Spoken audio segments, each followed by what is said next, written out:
Hi, my name is Willem Kistemaker. I'm an HR project manager at a small biotech company called Basilea, and I graduated from ISB back in 2008. In the next 5-minute video, I just want to give you a little bit of an insight on what got me to where I am, what was the thinking process behind it, and what are some of the things that I learned that maybe would be useful for you to know as you start thinking about what it is you'd like to do in the future. So, throughout my entire time at school, I never really had any idea what I really wanted to do. And that didn't seem to worry anybody in particular. And everyone kept telling me, hey, don't worry about it, you can always decide next year. It's a bit early to make that decision. It's fine to not know what it is you want to do. Until one day, it was the deadline was coming up to apply to universities. And all of a sudden, the message changed and it was, yeah, you pretty much should know what it is you want to do right now. Now, there are plenty of people who at this stage know exactly what it is they want to do or think that they do. And if you're one of those people, that's great. In that case, I would advise you to do it is what you want to do. I've known people who very early on decided they wanted to go into medicine. They're doctors now and they're loving it. There's other people that prefer to go kind of the legal way and they went to law school and now they're lawyers. So if you're one of those people, you know what it is you want to do, that's great. But I wasn't one of those people. So for me, when I had to look at what to study, it essentially became a process of elimination. I knew I wasn't going to do medicine, I wasn't going to do law, I wasn't going to do astrophysics. And you start getting rid of those and you start looking at what are the degrees I could do that sound pretty interesting and at the same time keep my doors open in case I suddenly do know what it is I want to do. So for me, I was looking at psychology on the one side and on the other it was business administration.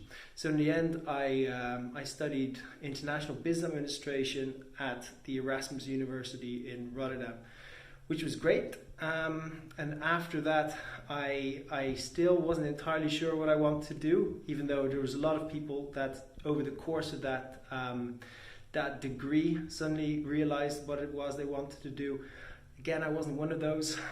So what I did was I had one subject to go in my final year. I had loads of time at my disposal. So I was half thinking of becoming a bartender for a year until I instead joined one of the big 4 accountancy firms and I became a tax advisor, which for some people is a very interesting job. I'm not really one of those people. So I got bored of it quite quickly. So after a few years, I switched to a different role, where I could build on the things that I had learned. So instead of working in taxes, I started working with compensation, which is a field that not many people are specialized in. It's something where you need to understand how people function. You need to understand some of the legal stuff behind it. You can't be afraid of numbers or spreadsheets.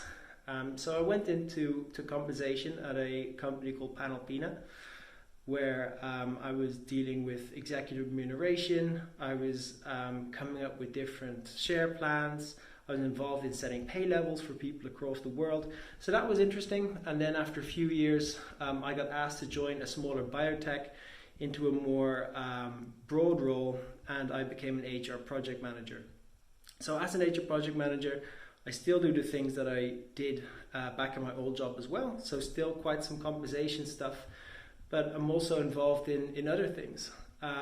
So on the one hand, there's, for example, the digitalization of all of our processes, which was interesting, really cool project to lead, especially because there's so much happening in that space right now. If you look at how people are managing HR operations now compared to just a few years ago, it's night and day. So to be able to see that and be part of that is really exciting. And I think overall, HR has made huge leaps and bounds over the last few years. So even some of the people that I went to university with that ended up in investment banks, they're suddenly asking me, hey, would it be possible for me to transition into HR?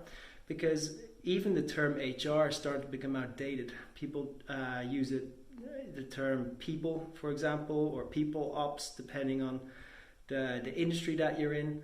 And there's suddenly a lot more focus. People suddenly understand, wait a sec, people really are everything that makes our company successful.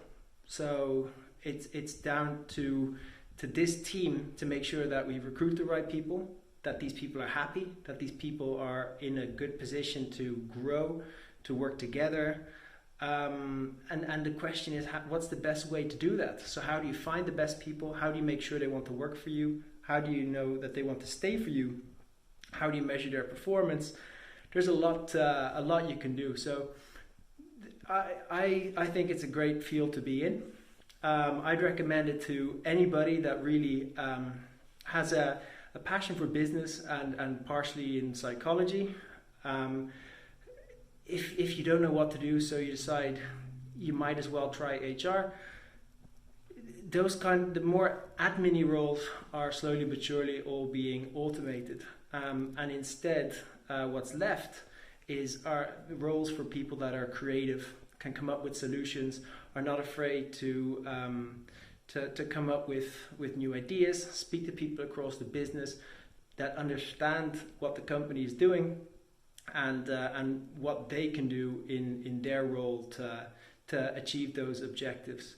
So over 5 minutes, that was really quick, but yeah, if any of you have any questions, if that sounds kind of interesting to you, then always feel free to reach out to me on Connect. I'm always more than happy to chat and yeah, give you guys a little bit of more insight than what I do and to answer any questions you guys might have. Good luck in the next few weeks, months and years, and I'm rooting for you.